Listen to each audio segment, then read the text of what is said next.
Hvad siger du, Nicolai Wammen? Er du også glad for, at det stadigvæk er på dagsordenen? Jamen, jeg sidder og tænker her, vi har lige talt om, at man ude i kommunerne bliver nødt til at spare på de ældre, på børnene, på det hele. Og vi har en regering, som også vil lave minusvækst, som kommer samtidig med den flygtningeudfordring, vi har.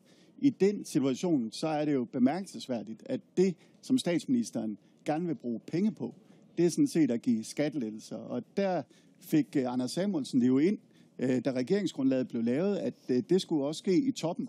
Og vi synes altså, at det er et dårligt sted at bruge pengene. Men det er fordi, vi synes sådan, nu afbryder jeg lige 2 på en gang, så er vi rigtig godt lang. Peter Skaarup. Vi synes sådan set, at pengene bedst bruges på velfærd i en situation, hvor man skærer ned derude. Og hvis man endelig skal gå ind og kigge på skattelettelser, så er det altså i bunden, det er der, det vil gøre mest gavn. Og Peter Skaarup, I har jo sagt direkte, det kan godt være, at Anders Samuelsen og hans fæller har fået det skrevet ind i regeringsgrundlaget, men hvad så? Det bliver ikke med jeres stemmer.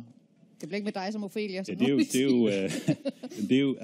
Ja, det som nogen har talt for, det er jo topskattelettelser, altså hvor man for dem, der egentlig tjener mest, skulle lempe skatten. Og det siger vi, det er jo i hvert fald udelukket set fra vores side. Så hvad er det for nogle skattelettelser, vi hører om her? Jamen altså, hvis der overhovedet er midler, nu snakker Nicolai Wammen jo om de ting, der skal være råd til i vores velfærdssamfund, og her er vi jo enige. Hvis der derudover bliver mulighed for, at man kan bruge nogle penge på skattelettelser, jamen så skal det ske i bunden, set med vores øjne, fordi det er der kan være en udfordring.